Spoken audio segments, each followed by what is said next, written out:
Firman Tuhan hari ke-274 30 September tahun 2024, Kitab Amsal pasal 15 ayat 16, perikop Nasihat Raja Salomo. Dan salam sehat buat kita semua. Firman Tuhan pada hari ini, di hari yang ke-274, tanggal 30 September tahun 2024, firman Tuhan diambil dari kitab Amsal pasal yang ke-15 ayat 16 dengan perikop, yaitu petuah atau nasihat dari Raja Salomo. Sebagai ayatnya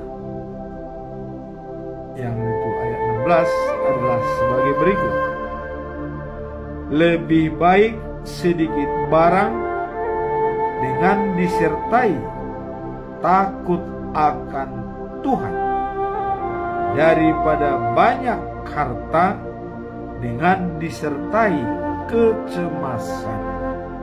Itulah firman Tuhan hari ini.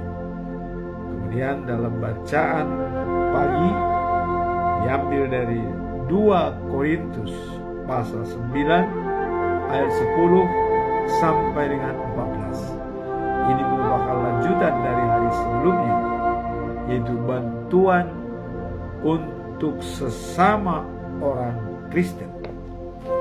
Bacaan malam diambil dari Amsal pasal 17 ayat 17 sampai dengan 20 dengan perikop petuah atau nasihat tentang penipu dan orang baik.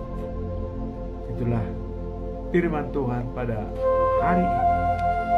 Sebagaimana biasanya kita tetap berpedoman pada bulan September yang sudah ditetapkan 1 bulan penuh, yaitu jadilah pelaku firman.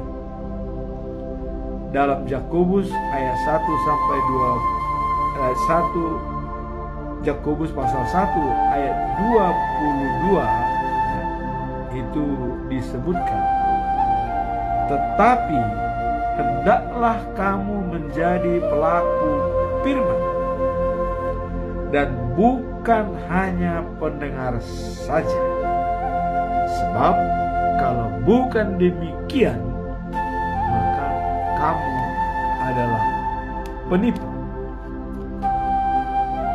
Jadi jelas berarti ada yang namanya penipu dalam materi, dalam dunia, ada yang menipu dalam spiritual atau rohani. Kalau penipu dalam dunia tentu yaitu mengakali temannya atau berbohong, berjanji mau memberikan sesuatu padahal tidak jadi, atau memberikan barang-barang mengatakan bahwa asli padahal imitasi. Itu penipu dalam dunia, artinya tidak sesuai kata dengan perbuatan. Nah sekarang penipu dalam rohani, dia mendengar firman Tuhan setiap minggu, setiap hari, tetapi tidak menjalankannya. Itu disebut penipu rohani, penipu dalam diri sendiri. Karena dalam diri kita itu ada Tuhan, sehingga kita menipu spiritualitas kita. Apa konsekuensi? Apa risiko bila orang seperti itu? Kita lihat dalam Yakobus pasal 2 ayat 17 dikatakan sebagai berikut. Apa gunanya kalian berkata kepadanya, selamat memakai pakaian yang hangat dan selamat makan, kalau kalian tidak memberikan kepadanya apa yang diperlukan untuk hidup. Itu sama dengan iman tanpa perbuatan. Hanya bisa mengatakan selamat menikmati, selamat makan. Tapi kita tidak berbuat sesuatu, ya. Itu termasuk di dalam penipu rohani. Iman tanpa perbuatan adalah mati. Nah, sekarang kita masuk dalam perikop hari ini, yaitu petuah dan nasihat dari Raja Salomo. Apa dikatakan oleh Raja Salomo dalam Amsal pasal 15 ayat 16? Lebih baik sedikit harta takut akan Tuhan daripada banyak harta disertai kecemasan dan kekhawatiran. Ya. Jadi banyak harta tapi dia khawatir. Sedikit harta tapi dia takut akan Tuhan. Karena dengan takut akan Tuhan mendapatkan kebahagiaan yang sejati. Tetapi banyak harta dengan kecemasan, tidak merasa takut sama Tuhan, hidupnya selalu dibayang-bayangi oleh ketakutan dan kecemasan. Itulah Raja Salomo mengatakan lebih baik sedikit harta takut akan Tuhan daripada banyak harta tapi merasa cemas. Nah, apa maksud perikop ini? Apa maksudnya? Salomo menggambarkan bahwa lebih baik memiliki sedikit harta tetapi merasa aman dalam iman kepada Tuhan. Jadi ada kenyamanan iman kepada Tuhan. Itu kata Salomo, lebih baik sedikit harta tapi aman dalam keimanan kita dengan Tuhan daripada memiliki banyak harta tetapi selalu dalam kecemasan dan ketidakpuasan. Tidak pernah merasa puas. Sudah banyak hartanya, mau lebih lagi. Sudah ada, ini mau lebih lagi. Bangun gudang, bangun lagi gudang, bangun lagi. Tetap tidak pernah puas. Bahkan kadang-kadang yang punya harta itu hidupnya selalu cemas dan khawatir. Karena di mana hartamu, disitulah jiwamu. Jelas itu, Tuhan. Maka lebih baik kita menanam harta yang tidak bisa ya dimakan rayap ya dan tidak bisa digigit oleh rayap ya dan dimakan oleh tasik. Artinya murni.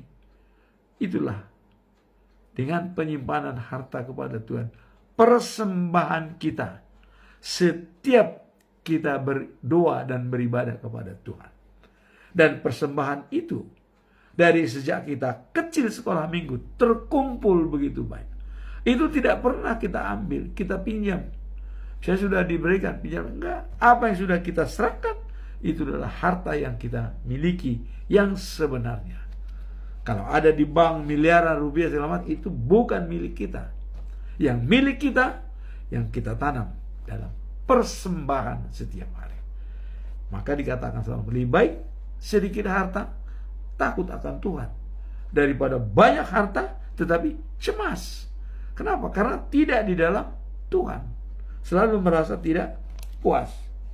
Nah, kemudian kekayaan dapat membawa masalah dan ya kerumitan yang diinginkan. Nah, sedangkan rasa takut akan Tuhan memberikan pengharapan, kedamaian, dan kepuasan dalam hidup yang penuh dengan kebahagiaan. Saya sudah membuat buku manajemen jati diri. Dan saya katakan di dalam sekapur sirih, kekayaan dan kemiskinan ya, tidak dilihat dari banyaknya harta.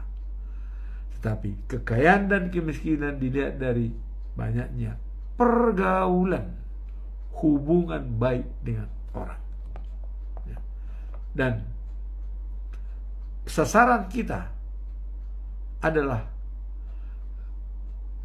mencapai tujuan hidup yang bahagia, meresapi kebahagiaan, ada kenikmatan dalam hidup dunia maupun tujuan the next of Jerusalem.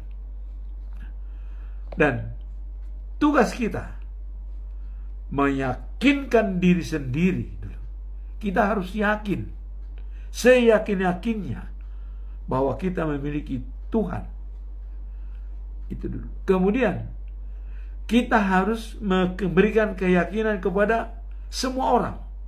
Orang yakin dengan kita, ya, yakin, percaya kepada kita. Bukan mesti tidak percaya, tapi percaya.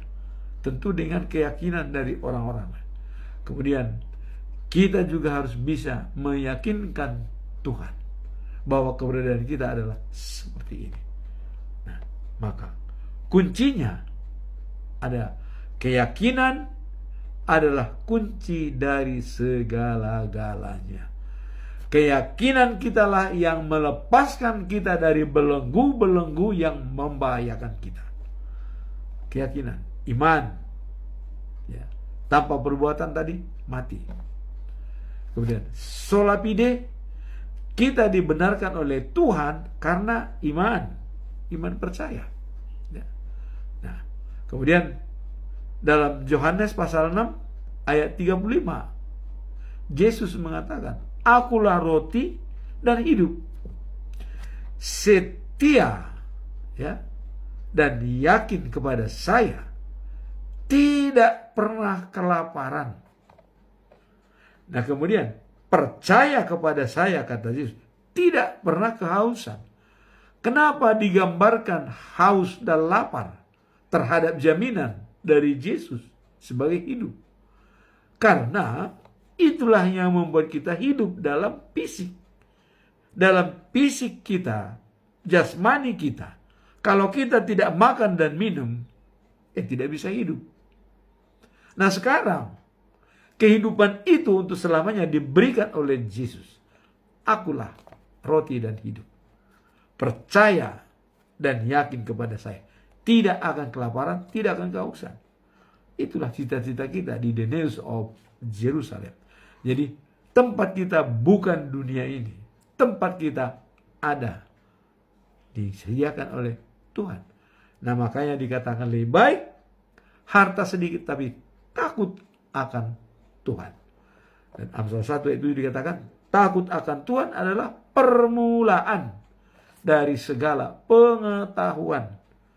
Tapi bagi orang bodoh, ya, dia tidak menghargai hikmat dan didikan. Tapi orang bijak tahu datangnya bahaya dan dia bisa bersembunyi karena tahu bahaya, maka dia selalu berdoa kepada Tuhan. Nah, inilah makna daripada materi pasal 15 ayat 16 itu, bahwa kekayaan dapat membawa masalah dan kerumitan yang diinginkan, ya. Sedangkan rasa takut akan Tuhan memberikan pengharapan kedamaian dan kepuasan dalam hidup yang penuh dengan kebahagiaan. Bahagia itu ukurannya adalah takut akan Tuhan. Damai itu ukurannya takut akan Tuhan. Kalau kita tidak takut akan Tuhan, tidak pernah merasakan kedamaian dan kebahagiaan. Selalu tidak puas, berapapun hartamu. Nah, hal ini sejalan dengan banyak ajaran di dalam Alkitab yang menginginkan kita untuk tidak terlalu terikat pada harta duniawi. Inilah kesimpulan. Kita tidak terikat pada harta duniawi. Karena setiap harta yang kita miliki, ya, sebenarnya adalah titipan dari Tuhan. Jadi kalau kita punya uang miliaran, rumah, mobil, segala macam, itu adalah titipan. Tapi itu tidak berguna apabila tidak kita manfaatkan iman yang berbuat. Berbuat yang bagaimana? Persembahkan persembahan. Siapa yang tokoh yang benar-benar diselamatkan karena pikiran dia? Kita lihat, ya, Sakeus. Apa yang terjadi pada Sakeus? Waktu dia mau melihat Yesus, ya, dia boleh dikatakan pendek, tidak bisa melihat Yesus. Semua orang tinggi besar, dia pendek.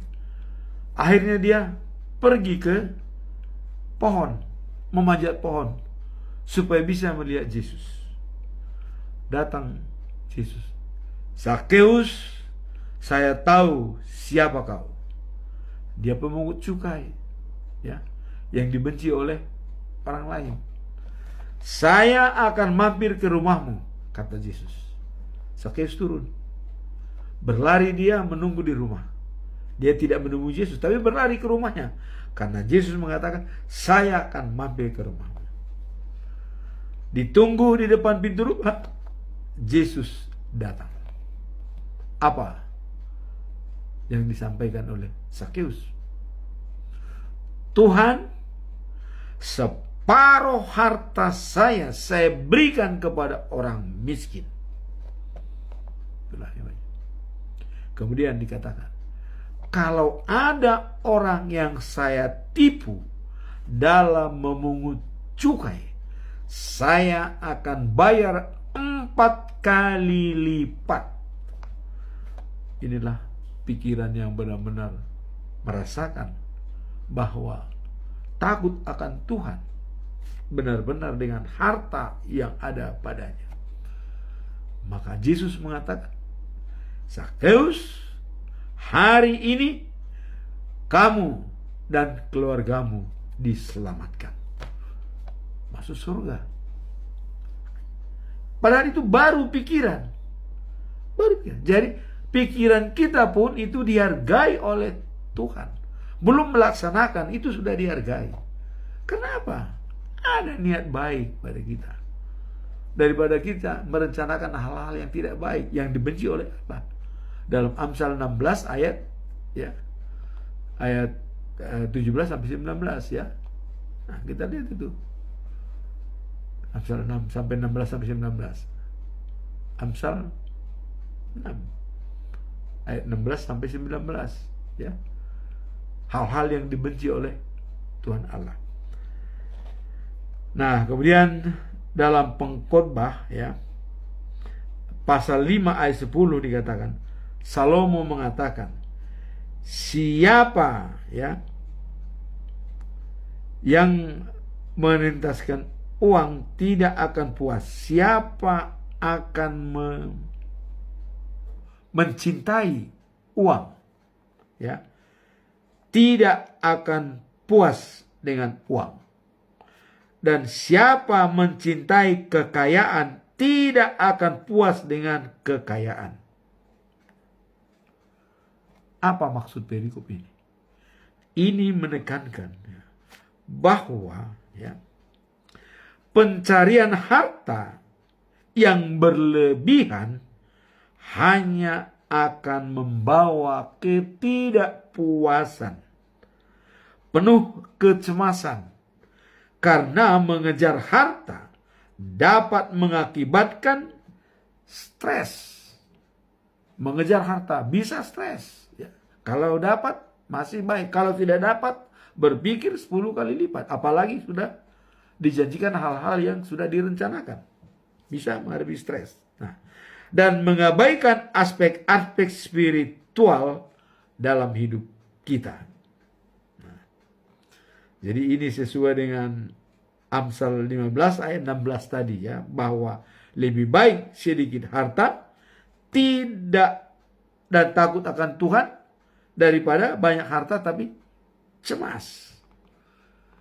Nah, kemudian kita lihat salah satu hikmah dari Salomo adalah mengingatkan kita untuk mencari kerajaan Allah lebih dahulu, ya, dan kebenaran firman-Nya yang kita perlukan akan ditambahkan kemudian. Cari hikmat. Waktu Salomo, ya, diminta kepada dia, apa yang kamu minta kepada aku, kata Tuhan. Salomo berdoa. Dia minta apa? Apakah harta? Apa kekayaan? Tidak. Dia minta hikmat kebijaksanaan untuk memimpin bangsa Israel begitu banyak dan begitu banyak liku-likunya, mulai pembebasan dari Mesir sampai ke Gunung Sinai. Pengalaman itu, maka dia meminta hikmat kebijaksanaan. Tuhan mengatakan, saya berikan hikmat kebijaksanaan, tapi juga saya berikan harta dan kemurahan bagimu. Jadi jelas, dia tidak minta harta. Maka Salomo mengatakan, ya, bahwa hikmat dari Salomo adalah mengingatkan kita untuk mencari kerajaan Allah lebih dahulu dan kebenarannya, ya, yang kita perlukan akan ditambahkan. Sesuai dengan Matius pasal 6 ayat 33. Carilah dahulu kerajaan Allah, baru yang lainnya akan ditambahkan kepadamu. Jadi jelas. Nah, kemudian sejalan dengan prakhotbah kemarin, ya, pesan Yesus dalam Markus 9 ayat 42 sampai 50 dikatakan, ya, korbankan segala milikmu bila itu jadi penghalang kamu masuk surga. Apapun yang kau miliki, korbankan kalau itu menghalang kau masuk surga. Termasuk apa? Mata. Kalau matamu menghalang masuk surga, congkel. Kalau tanganmu penghalang kamu surga, tuh potong. Lebih baik tidak punya tangan, katanya, masuk surga, daripada bertangan tapi tidak masuk surga. Kalau kaki salah, potong kakimu. Lebih baik tidak punya kaki masuk surga daripada kita punya kaki tapi tidak masuk surga. Nah, inilah, korbankan apapun milikmu untuk mencapai kerajaan surga. Nah, hendaklah kita selalu mempunyai garam dalam hidup kita yang tidak hambar. Apa itu garam? Garam itu adalah membuat rasa yang enak dan selalu berdamai, ya, yang sering antara yang seorang dengan yang lainnya. Jangan sampai seperti orang kaya yang bodoh. Jadi kita lihat ada orang kaya yang bodoh, ya. Itu dikatakan dalam Lukas 12 ayat 16 sampai 21. Seorang pengusaha kaya yang bodoh, ya. Kemudian dikatakan kekayaan bukanlah tujuan akhir. Nah, tapi kenapa dikatakan orang kaya bodoh? Nah, orang kaya bodoh itu menggambarkan kecenderungan manusia untuk mengejar harta, ya, duniawi, tanpa memperhatikan hal-hal yang lebih penting secara moral dan spiritual dan rohani. Kekayaan bukanlah tujuan akhir, melainkan bagaimana kita menggunakan dan memanfaatkan, ya, apa yang kita miliki untuk kemuliaan Tuhan dan kebaikan sesama. Nah, kita lihat dalam Lukas 12 ayat 16 sampai 21, seorang pengusaha kaya. Nah, apa dikatakan di situ? Seorang pengusaha kaya itu, dia memiliki hasil produksi gandum yang berlimpah berlipat ganda, yang banyak sekali. Gudangnya tidak muat. Wah, saya harus membangun gudang baru, katanya. Dibangunlah gudang baru dengan perencanaan matang dan siap menyimpan gandumnya sepenuhnya. Dan dia berkata, apalagi saya tinggal makan tidur, enak tidur, dan sudah punya cadangan, harta sudah cukup, tidak perlu lagi, ya, dan semuanya sudah terpenuhi. Inilah orang kaya yang bodoh. Kata Tuhan, kita lihat dalam ayat 20, ya, dalam Lukas pasal 12 ayat 20 dikatakan, hai orang bodoh, malam ini jiwamu akan diambil daripadamu, dan apa yang telah engkau sediakan itu untuk siapa itu nanti? Coba, harta sebegitu besar, gedung dan semua cukup, dalam 7 turunan pun cukup hartanya. Malam ini nyawamu diambil, siapa yang memiliki? Mati. Inilah. Jadi orang kaya yang bodoh, jadilah orang kaya yang bijak. Maka bikinlah hartamu itu untuk takut kepada Tuhan dan bukan menimbulkan kecemasan pada diri kita sendiri. Itulah perikop yang disampaikan oleh Raja Salomo. Lebih baik punya harta sedikit takut akan Tuhan daripada banyak harta tapi kita cemas dan khawatir dan selalu stres memikirkannya. Kemudian kita masuk dalam perikop kedua, yaitu bacaan pagi, diambil dari 2 Korintus pasal 9 ayat 10 sampai dengan 14. Bantuan sesama orang Kristen. Nah, ini lanjutan dari yang kemarin. Kalau yang kemarin dikatakan memberikan bantuan, bukan paksaan, tetapi dengan tulus. Dan itu demi kemuliaan Tuhan. Karena dengan membantu orang, dia akan baik beribadah dan dia mendoakan siapa yang membantu. Nah, kemudian penulis, ya, Paulus menegaskan betapa pentingnya sikap dermawan dan berbagi dalam kehidupan orang percaya pada Yesus. Jadi orang percaya pada Yesus itu perlu saling berbagi dan sebagai dermawan, karena harta itu adalah titipan dari Tuhan, bukan milik kita. Itu hanya titipan. Kita hanya bisa menalurkan, maka jadilah saluran berkat. Nah, serta implikasi bagi hubungan antar sesama. Jadi implikasinya adalah membangun hubungan antar sesama.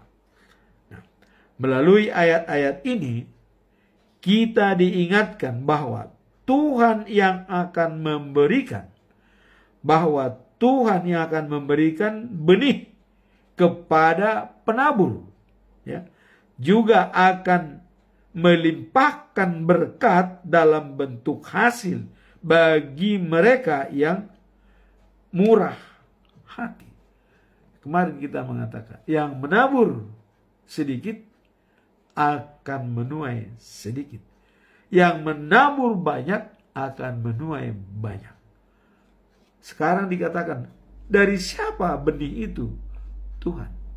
Yang kita taburkan itu dari Tuhan. Dan hasilnya pun Tuhan akan memberikan terbaik. Memberikan berlimpah-limpah hasil yang kita tabur. Dan benih itu dari Tuhan dilihat di dalam Korintus pasal 9 ayat 10. Ya. Dan ia yang menyediakan benih bagi penabur dan roti untuk dimakan, akan menyediakan dan melipat gandakan benih yang kamu taburkan, serta menumbuhkan buah dan kebaikan. Jadi Tuhan menumbuhkan buah dan juga kebaikan bagi kita akan disempurnakan oleh Tuhan dengan kita menabur tadi, ya. Nah, kemudian Allah berperan aktif dalam memberi berkat kepada orang-orang yang murah hati. Jadi orang-orang yang murah hati itu akan diberkati berlimpah-limpah. Jangan takut, jangan khawatir. Kalau kita tidak punya harta, tapi kita mau memberi secara tulus dan ikhlas, Contoh seperti seorang yang miskin, waktu Yesus mengatakan, ibu itu memberikan hanya 1 rimis, yang lain memberikan juta-jutaan, tapi yang besar lebih besar dari 1 rimis. Kenapa Yesus mengatakan seperti itu? Dia memberi apa yang dimilikinya, hanya itu. Tapi orang kaya itu memberi kelebihan daripada hartanya, sisa-sisanya yang diberikan. Itulah makanya Yesus mengatakan lebih besar dan lebih berharga yang diberikan oleh seorang yang janda tersebut daripada orang kaya itu. Itu pesan daripada Yesus. Kemudian Allah berperan aktif dalam memberikan berkat kepada orang-orang yang murah hati. Allah berjanji untuk melipat gandakan berkat-berkat tersebut. Makanya ada tertulis dalam Timotius bahwa bagi orang penatua akan diberikan berlipat-lipat kali berkat dia menjalankan firman Tuhan sebagai imam kepada para pendeta dan hamba-hamba Tuhan. Itu akan dilimpahkan berlipat-lipat ganda berkat apabila Anda menjalankan tugas imam dengan baik dan tidak mengecewakan masyarakat. Seperti contoh, ada beberapa hamba Tuhan ya, bukan melakukan tugas yang utama, tapi melakukan malah hal-hal yang mempengaruhi. Misalnya, tugas utama dia sudah jelas diberikan tugas menguburkan orang mayat, tapi kenapa dia terpengaruh dengan hal-hal yang lain? Harusnya dia care. Yang lain itu, sepanjang itu tidak menimbulkan dosa, walaupun itu ada aturan, jalankan dulu tugas. Kalau seandainya itu membuat dosa, ya, ada aturan bahwa kalau itu dilakukan dosa, baru. Tapi kalau itu tidak dosa, ya, mari kita jalankan. Jalankan tugas utamamu. Ya. Jangan seperti contoh yang viral di akhir-akhir ini ya. Seorang pendeta tidak mau menguburkan orang yang meninggal hanya karena barang. Dia terganggu oleh situasi dan kondisi. Bukan punya integritas, bukan jati diri yang benar. Jati diri, kuburkan. Yang meninggal ini, soal barang itu kan bukan masalahmu. Kalau memang mereka berdosa, itu urusan dengan Tuhan. Tapi tugasmu jalankan. Jangan karena kita hendak membela sesuatu, hanya membela aturan, tapi tidak menjalankan tugas dengan baik. Ini pesan kepada semua imam. Dahulukanlah tugas utama. Nah, kemudian dalam ayat 12 dikatakan bahwa sebab ya perbuatan baik yang kalian lakukan itu bukan hanya untuk mencukupi kekurangan umat Allah saja yang kita bantu, bukan hanya untuk mencukupi dia saja bantuan itu yang kita berikan, tetapi juga akan menyebabkan banyak orang berterima kasih kepada Allah. Begitu kita berikan dia kenyamanan, dia langsung berdoa, puji Tuhan. Berapa orang kita berikan bantuan itu, semua mengatakan puji Tuhan dan berterima kasih kepada Tuhan. Jadi bukan hanya dilihat dari manfaat bantuan itu kepada orangnya, tidak, tapi apa dampak daripada bantuan itu. Mereka memuliakan dan memuji Tuhan. Tuhan itu mendengar, sehingga bantuan itu benar-benar tepat sasaran dan berguna. Dalam ayat 13 dikatakan, dan dari kebajikan itu banyak orang Kristen di Judea akan memuji Allah karena mereka melihat kesetiaanmu terhadap kabar baik tentang Kristus yang kalian ikuti itu. Jadi orang yang menerima bantuan itu mengatakan mereka ini benar-benar menjalankan pesan daripada Yesus. Kasihilah sesamamu seperti dirimu sendiri, sehingga nama Tuhan semakin dimuliakan. Ya. Dan mereka semua memuji Allah karena kalian sangat murah hati untuk membagi-bagikan kepada mereka. Jadi mereka dengan bagian tersebut memuji Allah. Maka Mereka akan mendoakan kalian, dan Allah akan sangat senang dengan hal itu, saling membantu dan saling mendoakan. Inilah yang menyenangkan hati Tuhan. Apabila kita sehati sepikir, saling membantu dan saling mendoakan. Termasuk mungkin akan membuat suatu tempat peribadatan yang bersama di kota Cilegon. Itu perlu sehati sepikir dari semua umat Kristen yang ada di kota Cilegon. Nah, kemudian kita melihat bacaan malam yang diambil dari Amsal 17 ayat yang ke-17 sampai 20. Ini juga tetap petuah. Ini tentang penipu dan orang baik. Nah, apa makna perikop? Ya, pasal 17 ayat 17 sampai dengan 20. Nah, jadi gini. Perikop ini mengajarkan nilai pentingnya ya persahabatan dan karakter seseorang, serta peringatan terhadap perilaku penipuan. Jadi di sini dipentingkan adalah pentingnya persahabatan ya dan karakter seseorang, serta peringatan kepada orang-orang yang penipu.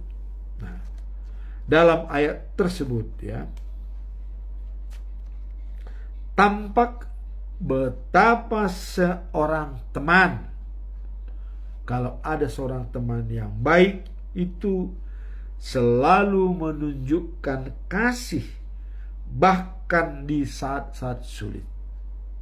Jadi rela berkorban demi kawan, punya solidaritas yang tinggi ya. Teman yang baik, dia rela berkorban di saat kita mengalami kesulitan. Inilah yang disarankan oleh Raja Salomo. Jangan seperti penipu. Nah, sedangkan penipu ya akan menjadikan dirinya sebagai sumber masalah. Kenapa jadi sumber masalah? Karena dia mencelakai orang lain, membuat orang kecewa, membuat orang sakit hati. Namanya juga menipu ya. Nah, inilah yang dikatakan orang baik akan selalu membantu kita dalam kesulitan, tapi seorang penipu akan menciptakan masalah bagi orang lain. Nah, pasal 17 ayat 17 dikatakan ya, menekankan bahwa seseorang sahabat yang sejati akan selalu mencintai kita walaupun dalam keadaan kondisi sulit sekalipun ya. Ini menunjukkan nilai ketaatan ya di dalam hubungan. Jadi di dalam sesulit apapun, dengan teman yang baik itu akan tetap menjaga kondisi. Dalam kondisi sulit, hubungan baik tetap dipercaya. Bukan kalau kita punya, orang sayang. Kalau tidak punya, kita dibuang. Itu kata-kata orang itu ya. Ada uang, ya, ada kawan. Tidak ada uang, kawan hilang. Tapi di sini tidak. Dalam keadaan sulit, dalam keadaan kita bahagia, bahwa setiap masalah yang kita hadapi, kawan tetap kawan. Tidak pernah menjadi kawan, menjadi lawan. Inilah yang disarankan oleh Raja Salomo. Nah, kemudian dalam konteks ini, Salomo memperingatkan agar berhati-hati dengan orang-orang yang berperilaku menipu atau tidak jujur, yang bisa mendatangkan kerugian dan kesedihan di dalam hidup kita. hati-hati terhadap penipu. Nah, maka dasarnya apa? Ya, dasarnya adalah Amsal, ya, pasal yang ke-22 ayat 3. Ya, orang bijak tahu datangnya bahaya, orang bodoh tutup mata dan mati. Jadilah kita orang bijak. Orang bijak tersebut setiap langkah, setiap bekerja, setiap berjalan selalu diikuti dengan doa. Karena dia tidak menjamin kalau 1 jam lagi dia hidup. Saya tidak menjamin kalau saya masih hidup 1 jam lagi. Maka wajib hukumnya saya berdoa kepada Tuhan agar tetap Tuhan bersama kita dalam situasi apapun. Nah, kemudian kebaikan hati dan kejujuran memiliki kekuatan, ya. Contoh membangun hubungan yang saling mendukung. Jadi itu adalah mempunyai kekuatan.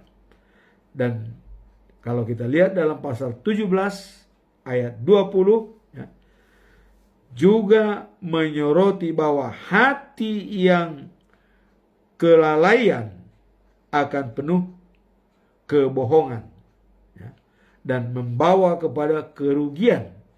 Sedangkan hati yang baik akan menghasilkan kebahagiaan dan kedamaian. Inilah tadi beda penipu dan orang baik. Jadi yang lalai akan penuh kebohongan. Tapi orang yang baik akan menghasilkan kebahagiaan dan kedamaian. Inilah firman Tuhan pada hari ini yang bisa kita dapat dari nasihat-nasihat Amsal atau Salomo, ya, dan juga pesan daripada Paulus yang selalu sehati sepikir membangun dan memberikan bantuan. Karena apabila kita berikan bantuan, mereka tetap memuji dan memuliakan Tuhan. Jadi bukan hanya dipentingkan bantuan, tetapi juga dampak positifnya adalah mereka memuji dan memuliakan Tuhan dengan bantuan tersebut. Nah, kemudian saat ini terakhir tadi katakan, berhati-hati terhadap penipu dan bersahabat dengan orang yang baik. Dikatakan orang yang lalai, ya, akan penuh kebohongan, ya. Kemudian orang yang baik hati akan menghasilkan kebahagiaan dan kedamaian. Semoga damai sejahtera Allah selalu menyertai kita setiap saat. Amin. Tuhan memberkati.